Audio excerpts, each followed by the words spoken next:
Unusual discovery under school bus adventure. Guardian instincts. The K-9 heroes. The elite K-9 unit. In the shadow of the Cascade Mountains, the small city of Ridgewood housed one of the most decorated K-9 units in the Pacific Northwest. At the heart of this elite team were 3 German shepherds whose intelligence and bravery had become legendary among law enforcement circles. The morning sun had barely breached the horizon when Commander Jack Mitchell arrived at the K-9 training facility. His boots crunched on the gravel pathway as 3 distinct barks greeted him long before he came into view. Leo, the eldest at 6 years old, was the unofficial leader. His dark saddle coat gleamed in the morning light, and his amber eyes held an intelligence that sometimes unnerved even seasoned officers. As Jack's personal partner for the past 5 years, Leo had helped disarm 17 explosive devices and track down some of the region's most dangerous fugitives. In the adjacent kennel, Lewis paced with characteristic intensity. Slightly larger than his counterparts with a predominantly black coat, Lewis specialized in threat detection and takedown operations. His handler, Detective Sarah Reeves, had spent 3 tours in Afghanistan before joining the Ridgewood PD. The youngest, Lucky, watched from his kennel with alert ears and a tilted head. At 4 years old, Lucky had earned his name after surviving a knife attack during his first year of service. The scar along his right flank told the story of his resilience, while his exceptional bomb detection abilities spoke to his unmatched focus. Officer Miguel Ramirez had taken Lucky from a shelter as a puppy, seeing potential where others saw only an unwanted animal. Jack approached Leo's kennel, kneeling to greet his partner at eye level. "Morning, boy. Ready for another day?" Leo responded with a soft whine and pressed his nose against the chain-link fence. Today, something seemed off. Leo's usual enthusiasm appeared tempered by unusual restlessness. "Everything okay, Jack?" Sarah called as she approached, coffee in hand. "Probably nothing," Jack replied, still studying Leo. "He just seems on edge this morning." Miguel joined them moments later. "Lucky's the same way. Barely touched his breakfast." The 3 handlers exchanged concerned glances. Their dog's instincts had never led them astray. The fateful morning. Across town, 11-year-old Alice Mitchell straightened her backpack straps as she stood in the driveway. Her father had left for work hours earlier, heading to the K-9 facility before dawn as usual. "Got your permission slip?" her mother, Diana, asked as she locked the front door. "In the front pocket, double-checked last night," Alice replied with the matter-of-fact tone that reminded Diana so much of Jack. The Washington State Science Museum had been Alice's favorite destination since her first visit at age 6. The annual 6th grade field trip marked a rite of passage at Ridgewood Middle School, and as the class's top science student, Alice had been looking forward to this day for months. The yellow school bus pulled up in front of Ridgewood Middle School precisely at 8:15 a.m. Principal Daniels checked off names as 28 excited 6th graders boarded for the 90-minute drive to the museum. Alice claimed a window seat midway down the aisle, setting her backpack beside her. "Mind if I sit here?" A hesitant voice broke through Alice's thoughts. Mia Chin, a recent transfer student who shared Alice's enthusiasm for science, stood in the aisle with an uncertain smile. Alice moved her backpack, offering a small nod. As the bus rumbled to life and pulled away from the curb, neither girl noticed the small package that had been secured to the undercarriage of the vehicle in the pre-dawn hours, its timer silently counting down. Back at the K-9 facility, Leo suddenly stopped mid-exercise, his body going rigid. Jack immediately recognized the change. Leo wasn't just distracted, he was alerting.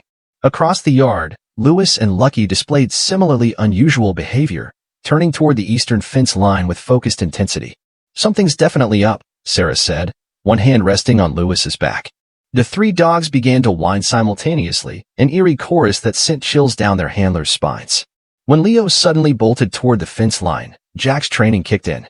"Leo, halt," he commanded, but for the first time in their partnership, Leo ignored the order completely. Lewis and Lucky followed suit, racing toward the perimeter. Their handlers pursued, bewildered by this unprecedented breach of training. Jack's phone vibrated. A text from Diana. "Alice off to museum. Have a good day." Jack glanced at the message, then back at Leo's desperate attempts to breach the security gate. "The school buses," he said suddenly, a cold realization washing over him. "What route do they take to the State Museum?" Sarah's eyes widened. "Eastern Access Road, past the Industrial District." With a powerful leap, Leo cleared the adjacent section of fence, a 6-foot barrier that should have been impossible for even the most athletic dog to overcome. Lewis and Lucky quickly found their own escape points. Within seconds, all 3 K-9 officers were free and running at full speed toward town. "Lock down the facility, call it in," Jack shouted as he sprinted toward his department SUV. 3 K9s in pursuit, heading east, and alerts Central Dispatch that we may have a situation with the school buses. The Great Escape. Freedom surged through Leo's powerful muscles as he raced down the access road, his senses overwhelmed by urgency. The scent he had detected, faint traces of chemical compounds that his training had taught him meant danger, pulled him forward like an invisible leash. Behind him, Lewis and Lucky matched his pace, the 3 German shepherds moving with coordinated precision. For Leo, the mission transcended training. The familiar scent of Alice, paper and pencils, the strawberry shampoo she used, the faint trace of Jack's aftershave that lingered on her clothes, had been present earlier when Jack checked his text message. That same scent now mingled with the chemical signature that spelled danger in Leo's highly developed olfactory system. His human pack was threatened, and no fence or command could override that primal understanding. The 3 dogs navigated the streets of Ridgewood with uncanny efficiency, avoiding busier intersections and utilizing alleyways and park paths. Residents who spotted the trio assumed they were on official police business, their purposeful gait deterring any attempts to intercept them. Lewis had taken up position on Leo's right flank. His specialty had always been perimeter security, and even in this unplanned mission, he naturally fell into the role of protecting their exposed side. Lucky, the youngest and fastest, occasionally ranged ahead, scouting the path before circling back to the group. The dogs covered nearly 2 miles in remarkable time, their pace unwavering despite the distance. When they reached Main Street, they encountered their first major obstacle, the busy 4-lane thoroughfare that bisected Ridgewood. Morning traffic flowed steadily in both directions. Leo halted at the intersection, his chest heaving not from exertion but from intensity of focus. His ears swiveled, catching the distant rumble of a diesel engine, the distinctive sound of a school bus. The scent of danger grew stronger. With decision made, Leo led his team to the pedestrian crossing. When the 3 German shepherds positioned themselves at the crosswalk, traffic began to slow. A delivery truck driver was the first to stop completely, watching in amazement as the 3 dogs waited for the pedestrian signal, then crossed in formation when the light changed. Back at the K9 facility, Jack, Sarah, and Miguel had mobilized with emergency protocols. Jack's SUV led the pursuit, following the GPS tracking devices embedded in the dog's specialized collars. "They're moving east on Main," Jack reported into his radio. "Dispatch, what's the location of the school buses from Ridgewood Middle?" The radio crackled. "Bus 37 left Ridgewood Middle at 0815 hours, currently tracking on Eastern Access Road approaching the Industrial District." Jack caught Sarah's eye. "That's where they're heading." "But why?" Sarah asked, her tactical mind already considering possibilities. Jack had no answer, only the cold certainty that the dogs, whose instincts had saved countless lives, were responding to a threat that humans had missed completely. The interception. The yellow school bus rumbled along the Eastern Access Road, filled with the excited chatter of 6th graders. Alice Mitchell had reluctantly engaged in conversation with Mia, discovering a shared fascination with aerospace engineering. Their discussion was interrupted when Alice glanced out the window, a familiar shape catching her attention. 3 dogs, German shepherds running in tight formation, were cutting across Wilkinson Park parallel to the road. Even at a distance, Alice recognized the distinctive gait of her father's partner. "That's Leo," she whispered, pressing her face against the window. "Who?" Mia asked, leaning over to look. "My dad's police dog. And those are Lewis and Lucky with him. But I don't see my dad or the other handlers."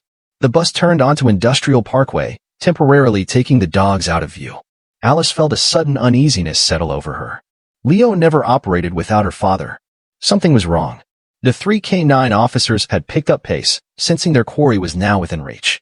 The industrial district offered fewer pedestrian paths and more barriers, but also provided the advantage of lighter traffic and more direct routes. The scent of explosive material grew stronger with each passing minute.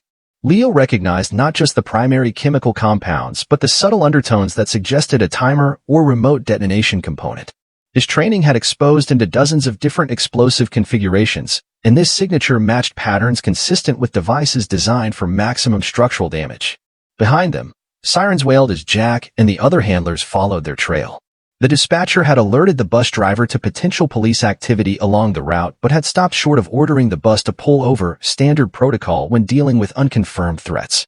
Jack's voice was tight with controlled fear as he updated Central Dispatch. "K9 units are converging on the school bus location. I need additional units for traffic control and possible evacuation. And get the bomb squad rolling now." As the bus approached the eastern exit of the industrial zone, driver Bill Henderson noticed something unusual in his side mirror. 3 dogs running at full speed, directly toward his vehicle. He tapped the brakes slightly, more out of confusion than concern.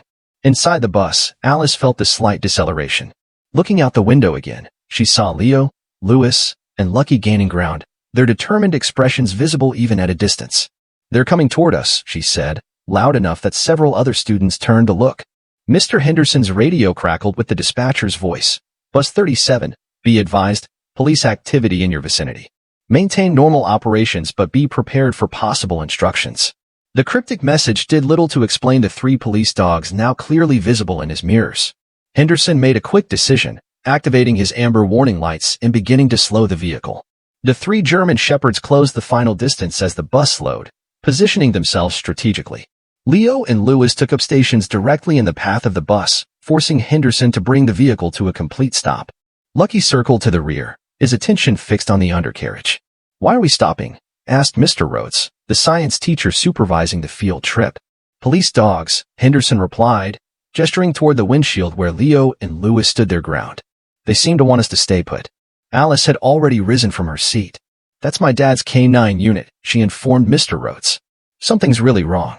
The standoff. The standoff created an otherworldly tableau on the otherwise unremarkable industrial parkway. 2 German shepherds stood resolutely in front of the stopped school bus, their postures conveying an authority that transcended their inability to speak. Behind the bus, Lucky methodically circled the vehicle, nose working close to the ground, pausing occasionally to investigate specific areas of the undercarriage. Inside the bus, confusion turned to concern as Mr. Rhodes tried to maintain order among increasingly curious students. Alice, having pushed her way to the front, stared through the windshield at Leo, whose amber eyes seemed to lock with hers despite the distance. "We should get everyone off the bus," she said with conviction. "Now hold on," Mr. Rhodes countered. "We don't know what's happening yet. The dispatcher just said to wait for instructions." "Those dogs are the instructions," Alice insisted. "My dad says Leo has never been wrong about a threat." "Not once." The distant wail of sirens grew louder. Multiple police vehicles appeared at the far end of the industrial parkway, approaching rapidly with lights flashing.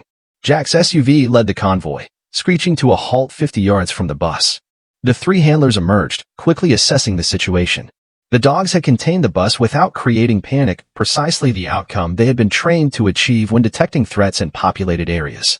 Jack approached cautiously, hand signal commanding Leo to maintain his position. "Ridgewood Police Department," he called to the bus driver. "We need to evacuate the bus immediately. Please open the doors and have everyone exit in an orderly fashion. Leave all belongings behind." Henderson opened the doors, and Mr. Rhodes began directing students toward the exit. "Single file, move quickly but don't run. Straight to the police officers." Jack's heart pounded as he searched the emerging students for Alice's face. When she appeared in the doorway, their eyes met briefly, professional duty warring with parental relief. Lucky, still circling the undercarriage, suddenly stopped and sat rigidly beside the rear axle, head tilted slightly upward. The classic alert position. Miguel recognized it immediately and signaled to the bomb technicians who had arrived with the second wave of responders. "We've got positive alert, rear undercarriage, driver's side," he reported into his radio. With the bus emptied, bomb squad technicians approached in protective gear. The 3 K9 officers were called back to their handlers, receiving immediate praise for their unprecedented independent action. Leo pressed against Jack's side, eyes still fixed on the bus, body still vibrating with tension. The threat had not been neutralized. His job wasn't complete. "Good boy," Jack murmured, one hand stroking Leo's back. "You did good. You saved them." His voice caught slightly as he glanced toward Alice, now safely positioned behind the police perimeter. The bomb technicians deployed a remote-controlled robot to examine the undercarriage. Its camera feed revealed what the dogs had somehow detected from miles away, a sophisticated explosive device attached to the fuel tank. With a timer that had been counting down toward detonation precisely when the bus would have been on the elevated section of highway. "Professionally made," the lead technician reported. "Military-grade components, remote detonation capability, secondary trigger mechanisms. This wasn't put together by an amateur." Jack felt cold dread wash over him. This wasn't a random act. Someone had specifically targeted a bus full of children with meticulous planning and expertise. As the bomb squad worked to secure and neutralize the device, Jack moved toward Alice, professional distance momentarily set aside. "You okay?" he asked, kneeling to her level. Alice nodded, her composure remarkable. "Leo found us," she said simply. "How did he know?" Jack smiled despite the tension. "That's what we're trained to figure out." The investigation. The neutralized explosive device, carefully disassembled by the bomb squad, revealed a level of sophistication that immediately triggered federal involvement. FBI agents arrived by helicopter within the hour, establishing a joint command center at the scene. What emerged from the preliminary forensic examination sent shockwaves through the law enforcement community. The device contained not only explosives but a complex triggering mechanism designed to detonate when the bus reached a specific GPS coordinate. The elevated section of highway where an explosion would have caused maximum casualties and catastrophic structural damage. More disturbing was the discovery of a small camera and transmitter hidden within the device, suggesting the perpetrator had planned to witness the destruction remotely. This component had been partially activated during the morning prep stages, emitting a faint electronic signature and releasing minute traces of heating elements. Precisely the combination of stimuli that had triggered the dog's alert response despite the considerable distance. Special Agent Rebecca Torres directed questions to the handlers with professional efficiency. "To be clear," she said, "these dogs detected the device from your training facility over 2 miles away, with no prior alert or notification?" "That's correct," Jack confirmed. They exhibited unusual behavior during morning exercises, then coordinated their escape in pursuit of the threat. Agent Torres raised an eyebrow. "Coordinated? You're suggesting purposeful collaboration between the animals." Sarah intervened. "These aren't ordinary police dogs, Agent Torres. They train together daily, live in adjacent kennels, and have worked multiple operations as a unit. They communicate in ways we don't fully understand." Security camera footage from around the school had been collected, revealing a maintenance van that had accessed the bus parking area shortly after midnight. The driver, wearing a school district uniform and carrying what appeared to be routine inspection equipment, had spent 17 minutes near bus 37 before departing. The uniform and credentials were stolen from the district's maintenance department 2 days ago, the local detective reported. The van was reported stolen from a neighboring county yesterday evening. Federal database searches were already underway, cross-referencing bomb-making signatures with known terror groups and individuals with technical expertise in explosive devices. The targeted nature of the attack suggested either a personal vendetta or a symbolic target selection. As the investigation intensified, the 3 K-9 officers remained at the scene, occasionally returning to the neutralized device as if confirming the threat had truly been eliminated. Their behavior had returned to normal, responding to commands and maintaining professional discipline. Yet something had fundamentally shifted in how their handlers perceived them. What had been demonstrated wasn't just scent detection or threat response, but complex problem-solving, decision-making, and coordinated action toward a specific objective: saving lives. Heroes unveiled. 3 weeks after what local media had dubbed the Miracle on Industrial Parkway, Ridgewood's community center overflowed with residents gathered for an unprecedented ceremony. The mayor, police chief, school officials, and representatives from state and federal agencies occupied a stage decorated with blue and gold bunting. In the front row, 28 sixth graders from Ridgewood Middle School sat with their families. Alice Mitchell, seated between her parents, leaned against Jack's arm as the police chief approached the podium. Behind them, Leo, Lewis, and Lucky sat at perfect attention, their handlers standing proudly beside them. "Today," the chief began, "we gather to recognize extraordinary heroism demonstrated by members of our K-9 Special Response Unit. What occurred 3 weeks ago defies simple explanation. 3 highly trained police dogs, operating independently of human instruction, detected a threat that no human sensor identified, escaped their secure facility, tracked a moving target through urban terrain, and successfully intervened to prevent what would have been the most devastating attack in our state's history." The subsequent investigation had revealed the chilling details of what had been narrowly averted. The explosive device, constructed by a former military demolitions expert with grievances against the school district following his termination as a security consultant, had been powerful enough to destroy the bus completely and damage the highway's support structure. The calculated timing would have placed the bus at the highest point of the elevated highway, maximizing both immediate casualties and potential secondary deaths from structural collapse. The perpetrator had been apprehended attempting to flee the country, his laptop containing video feeds from multiple devices planted throughout Ridgewood, a plot more extensive than initially understood. His detailed planning had accounted for virtually every contingency except one: the extraordinary sensory capabilities and independent action of 3 German Shepherds. The scientific community continues to study how these K-9 officers detected the threat from such distance, the chief continued. Preliminary findings suggest a combination of factors: the electronic signature from the transmitter, minute chemical traces carried by wind currents, and perhaps sensory abilities we don't yet fully comprehend. What remains inarguable is the outcome. 28 children, 4 adults, and countless potential secondary victims were saved through their actions. The ceremony progressed with presentations of special commendations, not just for the dogs, but for their handlers whose years of training had developed the K9's exceptional abilities. When Jack, Sarah, and Miguel approached the podium with their partners, the audience rose in standing ovation. Alice watched Leo with undisguised pride, remembering the countless evenings she had spent helping her father practice training exercises in their backyard. The dog who played gentle tug-of-war with her on weekends had saved her life through an act of intelligence and devotion that transcended typical understanding of animal behavior. Following the formal recognitions, the community celebration continued with a specially designed cake for the human attendees and gourmet treats for the K9 heroes. Children lined up for an opportunity to meet the dogs, now allowed to interact in a more relaxed capacity under their handlers' watchful eyes. Alice found herself approached by a reporter working on a feature story about the incident. "You're Jack Mitchell's daughter, right? You were on the bus. What was it like seeing your dad's police dog leading the others to save you?" Alice considered the question thoughtfully. "It wasn't surprising," she finally answered. "Leo has always been extraordinary. What people don't understand is that he's not just a dog who follows commands. He observes, he makes connections, he solves problems. That day, he just solved the biggest problem ever." Later that evening, as the celebration wound down, Jack found a quiet moment with Leo away from the crowds.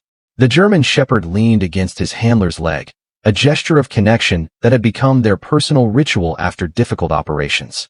"You know what you did, don't you?" Jack murmured, kneeling to meet Leo's amber gaze. "Not just following your training. You made choices. You protected our pack." In Ridgewood, the K9 training facility underwent expansion, with new programs developed to study and enhance the remarkable capabilities demonstrated by Leo, Lewis, and Lucky. Their story spread throughout law enforcement communities nationwide, changing protocols and inspiring new approaches to K9 training that emphasized problem-solving and independent action within appropriate contexts.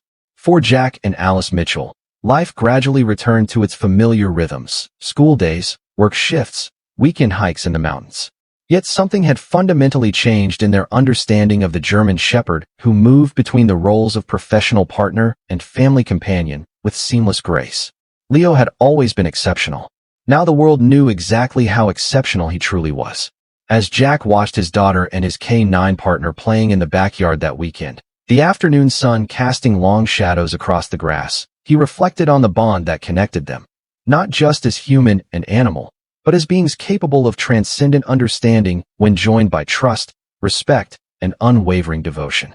Some partnerships, he realized, extended beyond the boundaries of species or the limitations of language.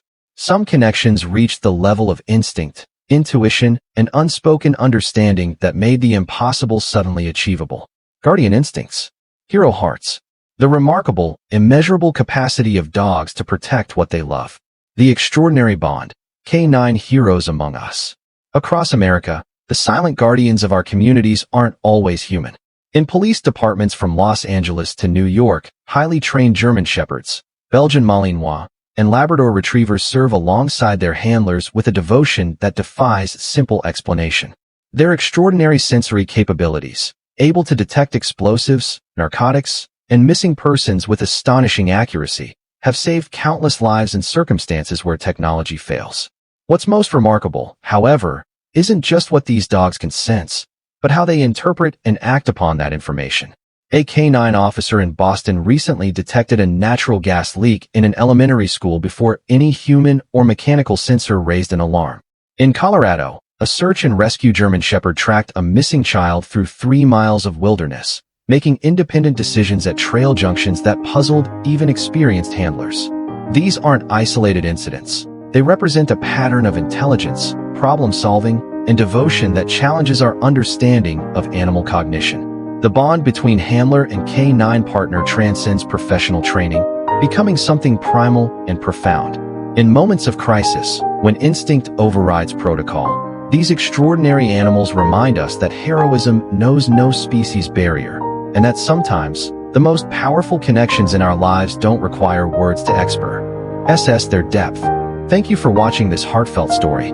We hope it touched your heart and left you with something meaningful to reflect on. If you enjoyed this video, please give it a like, leave a comment to share your thoughts, and subscribe to the channel so you don't miss more inspiring stories like this. Your support means the world to us. See you in the next video.